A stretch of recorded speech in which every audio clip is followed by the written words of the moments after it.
And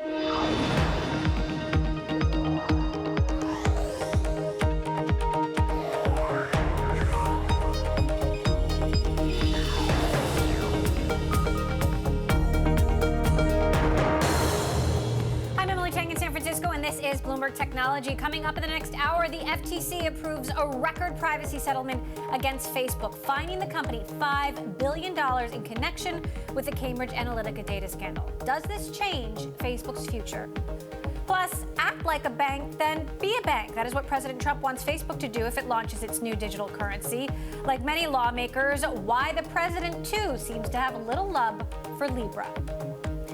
And blast those tunes, Alexa, how Amazon plans to take on Sonos with its new high-end Echo speaker. But will audiophiles come a-listening? We begin with that fresh Facebook news. The FTC has approved a privacy settlement with the social media giant, fining Facebook about $5 billion. This marks the most significant action yet against Facebook over a series of mishaps that have compromised users' data and sent the company reeling from one crisis to another. For the latest, I want to bring in our Bloomberg Tech reporter, Kurt Wagner, who, of course, covers Facebook for us. He joins us now on the phone. And in Washington, we've got Bloomberg's Naomi Nix, who covers corporate influence. So, Kurt, we know about the amount of the fine. Tell us more about any other additional details that will be coming along in this settlement. Well, that's kind of the key right now, is that the fine amount was something that we had actually kind of prepared for. Facebook had said, I believe it was in April, that they set aside $3 billion for this very purpose, and that the fine could be up to $5 billion. So this was something that the company was very prepared to handle, and they also made $56 billion in revenue last year. So it's not a huge amount for Facebook. The bigger issue will be the details of whether or not any kind of agreement with the FTC includes something that could, limit the data collection the company has, or limit any of the targeting capabilities they have for their advertising business. That would pose a much longer-term problem for Facebook than any one-off fine. Right, and there was speculation that there could be, some sort of personal penalties for Mark Zuckerberg in particular. Do we have any idea about that? That has been a point of contention through this whole discussion from conversations I've had with people. Obviously, the Facebook folks do not want Mark Zuckerberg to be personally implicated for anything, and don't necessarily believe that there is a precedent for that with these kinds of settlements. And, the FTC, on the other hand, there are members of the group there that really want to hold Mark Zuckerberg's feet to the fire. And so it's unclear exactly what's going to happen, but that has been a bit of a point of contention throughout a lot of these conversations to date.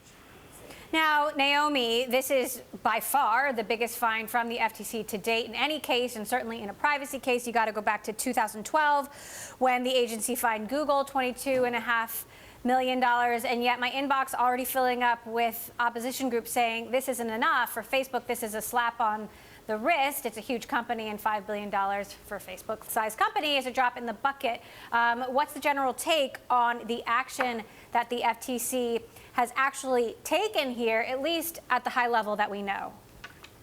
I think, just like you said, privacy groups have already come out and said, look, a significant fine is an important tool for the FTC to use in this case, but what's actually more appropriate is that the agency makes sure that Facebook makes structural changes to the way it handles users' personal information.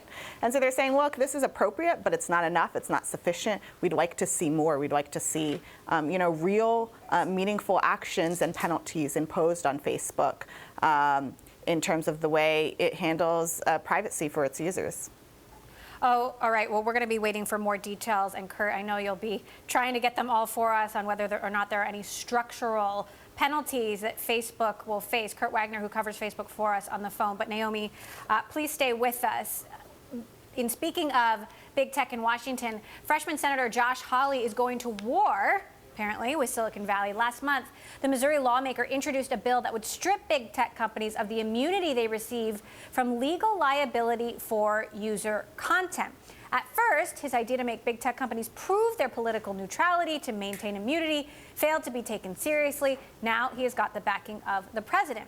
At the White House Social Media Summit Thursday, Trump praised the bill before a group of right-wing lawmakers and leaders, saying he'd summon the social media companies for a meeting in the coming weeks to hash things out with Hawley and other legislators. This as the company continues to face criticism for silencing conservative voices. Still with us, Naomi Nix. So, Naomi, what do you make of the ascension of Josh Hawley here?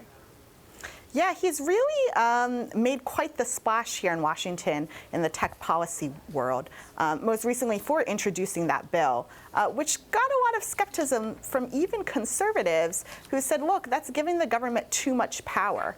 And of course, the tech companies, were very wary of what Josh Hawley has done so far in terms of introducing that bill, because they cherish that legal immunity. It's how they operate. It's how they get protected from lawsuits for content produced by third parties on their sites. And so he's definitely become controversial very quickly. So Josh Hawley at the social media summit with the president yesterday had some very strong words. He said that Google, Facebook, Twitter, they've got these special deals from the government. They've got a special giveaway from the government. They're treated unlike anybody else. If they want to keep their special deal, here's the bargain. They have to quit discriminating against conservatives.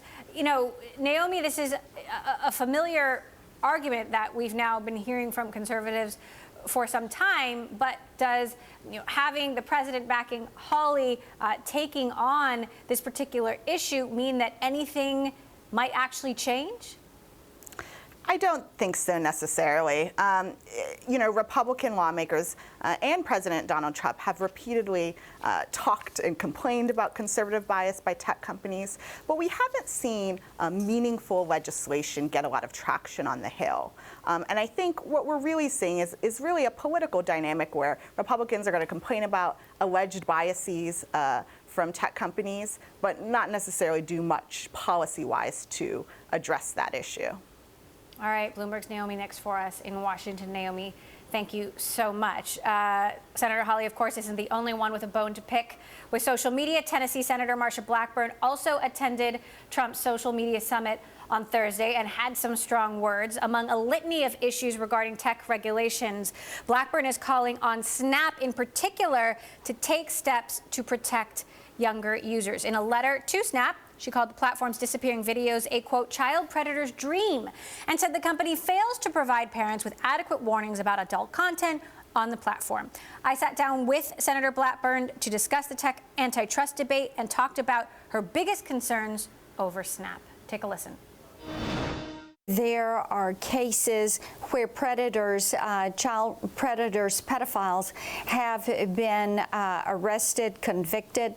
They have used Snap to coerce and ensnare children, threatening to put their video on social media unless they send more videos. And this is something that parents need to have the tool to turn this off. There need to be explicit instructions for parents how to handle this. The other thing with Snap is the Snap Map application that is there. Unless that is turned off or properly set, these children can be identified, and their feed on Snap can be identified with their location. The third thing is the Discover section. I am horrified when I look through that at some of the information that children can get into through that Discover feed. And Emily, with one click or one tap, what these children could be exposed to is awful. But what kind of legislation specifically do you consider proposing or think you can accomplish in order to fix some of these specific issues, whether it's Snap or YouTube or Facebook or Twitter? or another company. Yes, and yesterday in our hearing at Judiciary Committee, we talked just a little bit about this, because what we want to do is make certain that parents have the toolbox and that social media outlets are going to work with us on this. Privacy legislation is a big one here, making certain that individuals have the right to disallow a social media platform to access their data, to do that data mining, to get in there and grabbing this information. And that needs to be explicit, and the social media platforms ought not to be able to disallow use of their service. You know, they have really made billions of dollars off your data. Data is a valuable resource. So as we work through this issue this year, I'm looking forward to working with them to be certain that we address these issues of privacy and data security, responsible usage, as I said, antitrust, censorship, competition. All of that needs to be reviewed so that we are ready to move forward as we see 5G begin commercialization. You also just met with Chris Huge, of course, yes. and very early Facebook employee who has argued that Facebook should be broken up. In a tweet, you said the meeting was refreshing. This guy knows a thing or two about what is coming next for big tech. One thing we both agree on, we can't just move fast and break things. Given that he has argued to break up Facebook, you've also got Senator Elizabeth Warren arguing to break up several big tech companies. You mentioned antitrust. Do you think big tech companies need to be broken up? I think what we need to do is have a good discussion about what it's going to look like, what the marketplace is going to look like as we go forward in the next 10 years, 20 years. What we're suffering from at this point in time is that Congress has not taken an action to put any guardrails in place. Light touch regulation is going to be best, and let's do this a step at a time. Let's look at privacy, where we change what they have access to, and then see how that changes their business model. Let's exercise some preemption on data security and breach notification. Put in place some penalties and enforcements. Have that one regulator, the Federal Trade Commission, which is in charge of regulating privacy in this country. Let's see where we get as we take these steps. I think doing these one at a time so that we are working in conjunction to be certain that we keep the marketplace robust, that we encourage innovation, that we do not stifle innovation is important to do, and I think it's responsible of us as legislators to do that. Senator Marsha Blackburn there of Tennessee. Coming up, the president has a favorite currency, and it is not Bitcoin, why the markets don't seem to mind if the president plays favorites there. That is next. This is Bloomberg.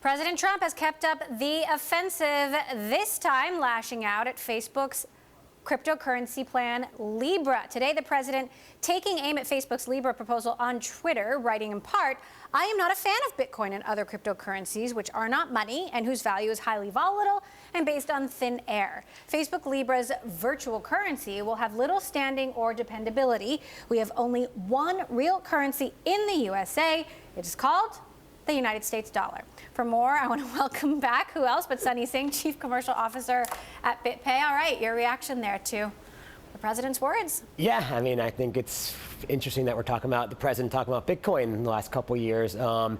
It's a global currency, Facebook, Libra coin, Bitcoin, and that's a U.S. point of view. The U.S. dollar is actually very strong.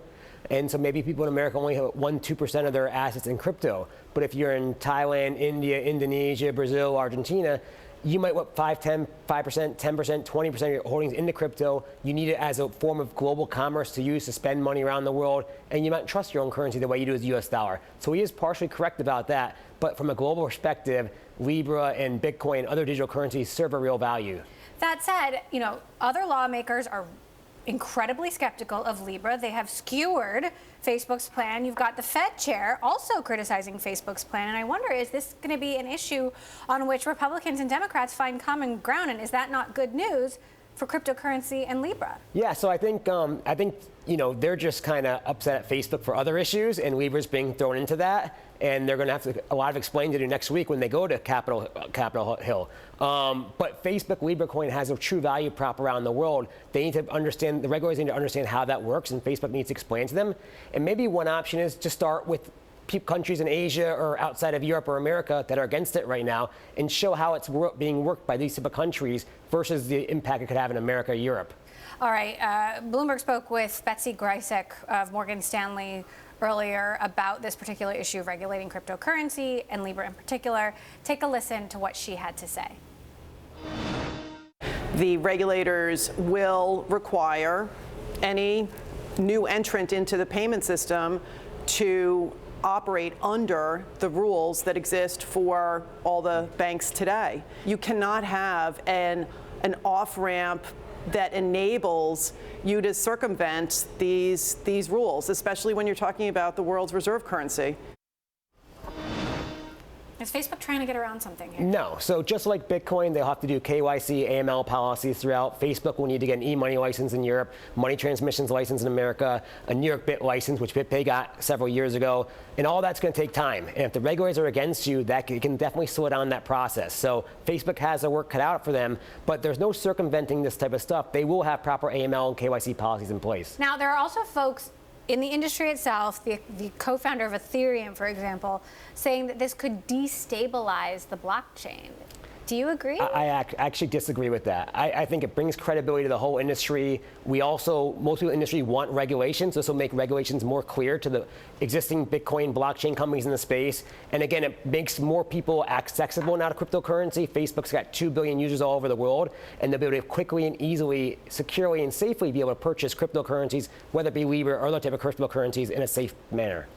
All right, Sunny Singh, I'm sure we'll have you back. Look forward to it again. We're going to be covering the Facebook Libra hearings next week. We're going to have live coverage right here on Bloomberg Television as David Marcus, the co-creator of Libra, testifies before Congress next week. So tune into Bloomberg Television for that. Well, coming up, who watches The Watchmen? If the U.S. government has its way, it won't be Chinese-made surveillance cameras. The U.S. government racing to ban them. We will tell you about it next. This is Bloomberg.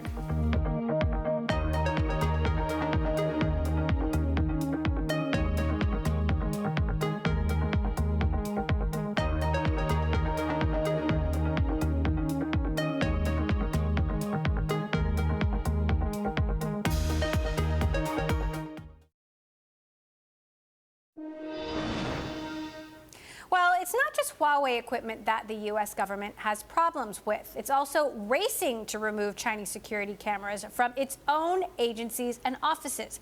U.S. federal agencies have 5 weeks to rip out Chinese-made surveillance cameras. They have to do so to comply with a ban imposed by Congress last year that's tying to the threat of spying from Beijing. So, can the deadline be met? To discuss, let's head to Washington to speak with Catherine Gromberg. She is a vice president of government affairs at the cybersecurity firm Forescout. Catherine, thank you so much. So, are these cameras that much of a threat? Well, the government thinks that they are, and the Congress certainly thinks that they are. There have been several measures in legislation that would seek to ban these devices from the agency's networks. It actually goes a little bit farther than that. It also seeks to ban them, to prohibit procurement of them by government contractors, and then also recipients of federal grant money. So how can the government meet this deadline? Well, one of the things that Forescout has found We work for a lot of the federal agencies, and one of the things that we do is we do automated detection of all the assets on their network. We do so as part of some enterprise programs, one in particular across the civilian agencies. And so increasingly, agencies are reaching out for tools like ours that can help them do that in an automated manner. The key, though, is that not all agencies have implemented a tool like this. So it's really the agencies that don't have this automated detection tool that are probably going to have the hardest time finding them and removing them. For them, it's going to be relegated largely to a paper-based drill. That doesn't really scale. It's not very efficient, and it's not very secure. So, you know, there's this question of whether Chinese surveillance really is as dangerous as the Trump administration and the U.S. government currently seems to believe it is, and whether it's really much more dangerous than U.S. surveillance. How would you respond to that? Well, I would say that in particular, cameras like these mentioned in the ban, they're mentioned specifically by manufacturer, they sit at a very privileged place. They perform a very important function to the agencies, and that is a security function. So there's a big concern if there are known vulnerabilities or even unknown vulnerabilities associated with those devices, that the threat of that data being brought back to an adversary would be extremely serious. So how quickly do you expect this to happen, given the challenges that you laid out? Well, there is a little bit of ambiguity in the legislation as to whether the agencies are to simply discontinue procuring the equipment or to remove it. I've read it a number of times. It's my opinion, and certainly given other statements by the U.S. Congress, that's their intention that the agencies would remove these completely. The challenge is, and I alluded to this earlier, is that it's very difficult for any organization to detect these non-traditional, these non-computer devices on their network. Computers can run software that allow them to be scanned, that allow them to be monitored for their security, but Internet of Things devices and what we often refer to as operational technology, this is networked mission equipment, they can't run that software. And so there are you have to take a different approach when you're securing these devices, but one of the inherent problems is that they're very difficult to detect. And so the concern is for agencies that just don't know it's there. They're not even going to know if they're compliant with the NDAA ban. All right, fascinating story. Catherine Gromberg of Forescout, thank you so much for joining us. Coming up, we're going to talk about Amazon and Alexa. Echo getting ready to bring the noise. Amazon's plan for a hi-fi smart speaker that could have users turning it up. That's next. We're also going to dig in more to the FTC settlement with Facebook, a record $5 billion fine. This is Facebook faces multiple investigations from other government agencies, including the DOJ, the SEC, and a potential antitrust investigation from the FTC as well. That's next. This is Bloomberg.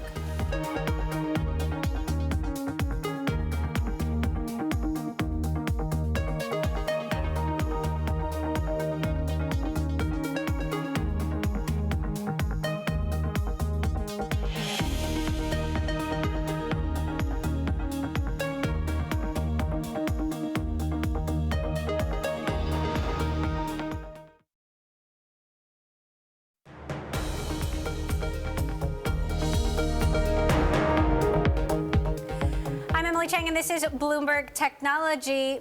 Hey, Alexa, crank it up. That is what Amazon is hoping you will be telling Alexa soon. You see, the e-commerce giant is planning to introduce a high-end version of its Echo smart speaker in the hopes to fend off rivals like Soros. As you can see in the chart, Echo still has about 64% of the U.S. market, but according to eMarketer, that number is expected to drop this year. And next, to tell us more, Bloomberg's Mark Gurman in L.A. So what do we know, Mark, about the new high-end Echo? So we know this is something they've been working on for quite some time, and like you said, it's designed to fend off competition from products like the Google Home Max and the HomePod and the Sonos One. But the thing to note here is, the HomePod, the Sonos One, and the Google Home Macs on their own haven't really been that successful. But this is Amazon saying, you know what, we probably need a device that has as good audio quality as these ones in order to, you know, stay on top of the game right now as they are, according to your chart. Can Amazon create something as good of an audio quality as, let's say, a Sonos? Yeah, for sure. Everyone else has done it, right? Google, Apple, and Sonos One, all those smart speakers, all of them will tell you that they sound better than the rest, but truth be told, they all pretty much sound the same. So I'd be shocked if Amazon wasn't able to pull it off. It's going to look like the current Echo. It's going to be a little bit wider, maybe a little bit taller. And they need that because one of the key components to quality of sound, first of all, the woofer, as well as the tweeters. The tweeters are what look like the actual, you know, circular speakers. So what they need is a bigger woofer, which requires more space, and they need additional tweeters. And right now, the Amazon Echo has one tweeter. All of the models have about one tweeter, the non-screen models. This one's going to have 4 or 5 tweeters, which would be more comparable to something like the HomePod, which has 7 tweeters. So let's talk about conversion rate. I mean, do we know anything about how, because Sonos makes high-end speakers and has for a really long time, Mark, you know, certainly many people have had Sonos speakers in their homes. Actually, I think we've lost Mark Gurman. All right, Mark Gurman is no longer with us, so you can check out that story at Bloomberg.com. But what we are going to talk about now more is Facebook and the record fine from the FTC, around $5 billion. We don't know much more about it yet, but our Bloomberg tech editor, Alistair Barr, is luckily with me here on the set. Tell us the nuts and bolts, what we know. All we know really is that $5 billion number. That's right. The around $5 billion number. And we also know the FTC commissioners voted 3-2 on that, with 2 Democratic commissioners voting against it. And we've been having a debate about what that might mean. But yeah, $5 billion for sure we know, and a split commission, which is not ideal. They usually like to have 5-0, obviously, for those types of things. Mm-hmm. But the question remains, well, that show there was some dissent. Totally. And but it could mean well, we're having a debate about what happens on Monday, because if it's just a $5 billion fine and then nothing else, Facebook shares will go up a lot because it'll be a huge relief, and they have $45 billion in cash. Right, and the critics are saying that's just a slap on the wrist. So it could be that, oh, well, actually, because it's 2 Democratic members of the FTC, that suggests to me that actually, yeah, it probably is just a fine, and there's not something else. What there could be is things like, you can't collect this type of data. When you collect this type of data, you have to tell people about it, and that would really change Facebook's business model and the way it makes money. But if it's just $5 billion, it's going to continue making lots of money. Now, you sort of forget all of the open investigations into Facebook. We've been waiting for this one, but the DOJ and the SEC have investigations into Facebook having to do also with the Cambridge Analytica scandal. The Washington, D.C. Attorney General is looking into Facebook data and privacy issues. And also, the FTC has been assigned Facebook as a potential target for an antitrust investigation. Are the hits just going to keep coming?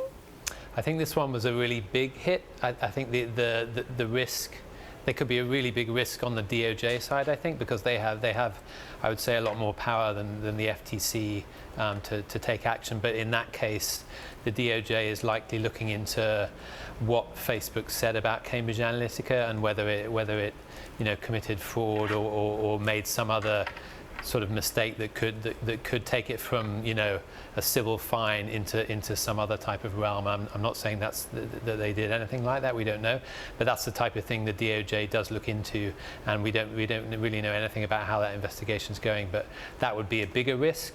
I would say state attorneys general suing the company for similar things that the FTC has settled for would be less of a risk. Now, talk to us about how we expect this to play out, because aside from the fine, there was possible speculation that this could impact Mark Zuckerberg specifically, and whether or not, how he actually leads the company, right?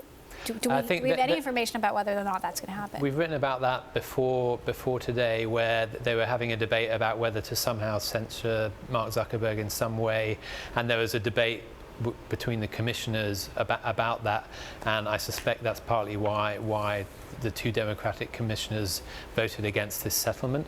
We're not sure what that might be, but Facebook's already kind of responded to some of that, where they've proposed this kind of independent board that is going to review certain decisions that Facebook makes. That's dissolving a teeny bit of Mark Zuckerberg's power. But still, he's in charge and he owns all the voting stock. So now, this is the biggest fine for the FTC over privacy or over anything in history. $5 billion. You go back to 2012. That's the next biggest fine. Google, $22.5 million, and then to 2006, ChoicePoint for $10 million. So, is this indicative of a new FTC or a new approach by the U.S. government in general under a Trump administration that is far more aggressive on big tech? I think it says more about how much these big tech companies make. I think in 2012, Google did make quite a lot of money, but nowhere near what it makes now. And Facebook didn't make very much money at all in 2012. Company until right. May of 2012. That's right. So I think it more has to do with both the fact that there's no way they could fine Facebook $50 million for something like that. They'd be laughed off the face of the earth if they did that. So they have to actually have some type of impact on Facebook, even though it is probably going to be relatively small at $5 billion. But then I think it also says a lot about some of the criticisms that have been lodged against the FTC, in particular about how it maybe hasn't been quite as forceful. If you remember, it didn't follow through on an antitrust investigation of Google, and that's been criticized a lot. It does have kind of limits on how it can fine companies, but yeah, it has been criticized for being a bit toothless. All right. Well, next week's going to be another tough week for Facebook with the hearings on Capitol Hill having to do with Facebook Libra, also a House antitrust hearing, as we discussed. Bloomberg Tech editor Alistair Barr, thank you so much. All right, still ahead, we're going to dig deeper into Cisco and its recent purchase of Acacia Communications, a multi-billion-dollar purchase at that.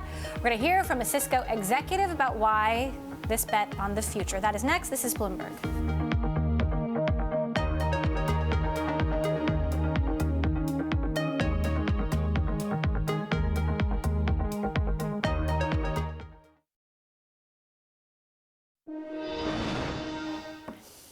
Earlier this week, we brought you the news that Cisco is buying Acacia Communications in a $2.6 billion deal that is expected to close in the second half of Cisco's fiscal 2020 year. Cisco Vice President and Global Innovation Officer Guy Diedrichs discussed the merits of the deal on Bloomberg Daybreak from Hong Kong. The internet is exploding. We're starting to see connections around the world like we've never seen before. We're currently connected to 25 billion things, and by the end of 2030, we're going to be connected to 500 billion connected things. The requirement then is going to be for data density, being able to capture and analyze that data.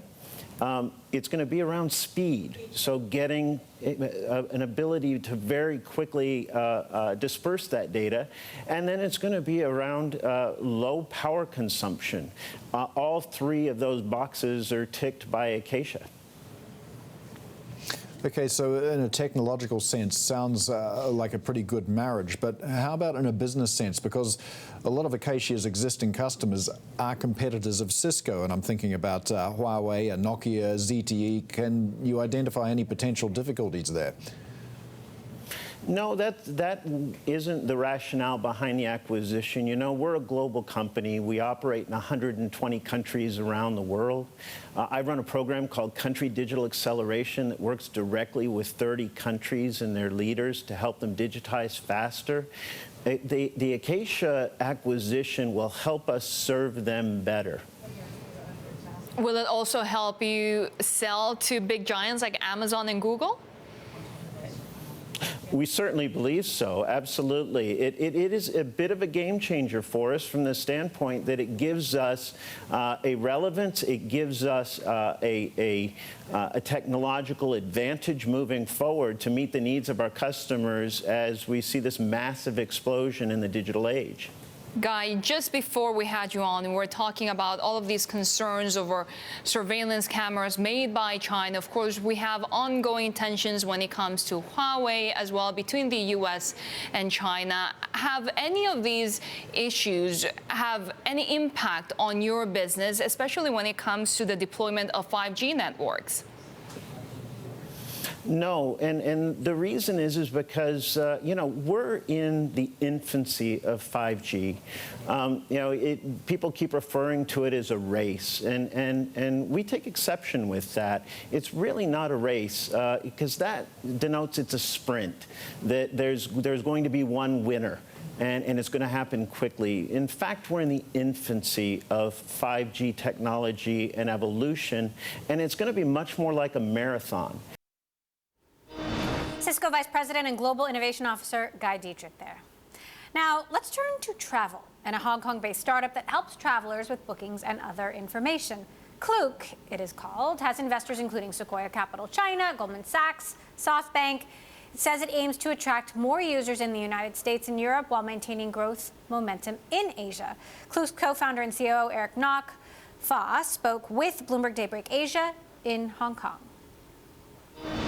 We have seen some impact from the long-haul travel, but the good thing for a travel company for having a global network is we actually see travelers shifting their behavior, their purchasing booking pattern. So, for example, China, we're actually seeing them going to Southeast Asia, especially Thailand, a lot more.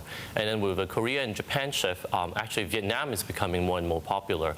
So the good thing is we're seeing them moving towards actually Southeast Asia region. For Hong Kong protests, good thing is we actually haven't seen much of an impact. I think it's been well received in Southeast Asia and broadly, where we're seeing travelers are still coming. That's really interesting. Are you seeing any decrease or any impact on the number of travelers, if not on the flow itself?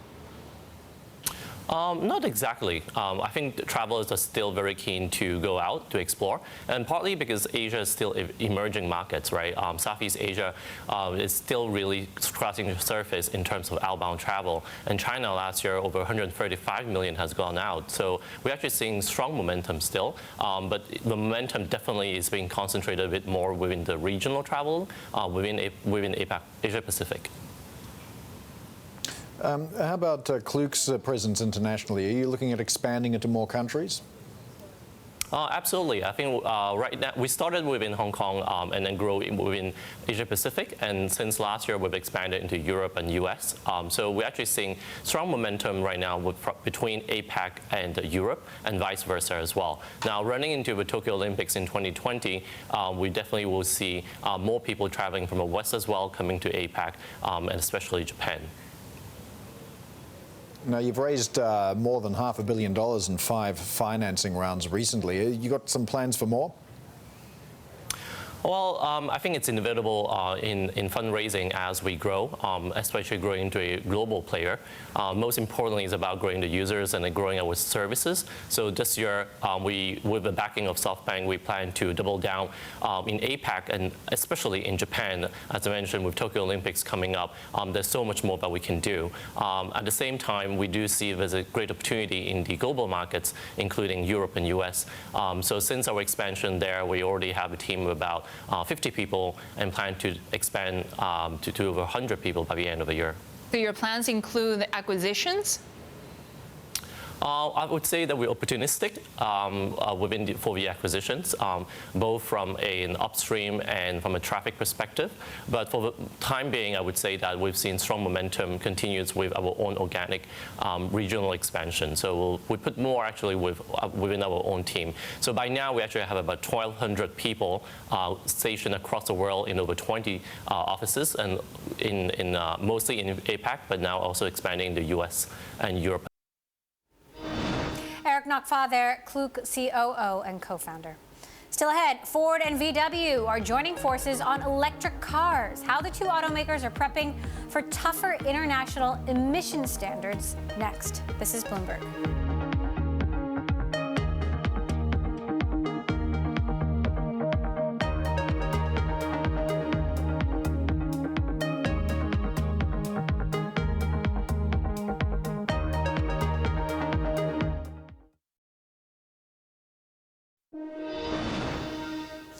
Politics crossing into the tech world again with Amazon. This week, protesters inside the company's Web Services Summit in New York played the recordings of children being separated from their parents at a U.S. Customs and Border Protection facility.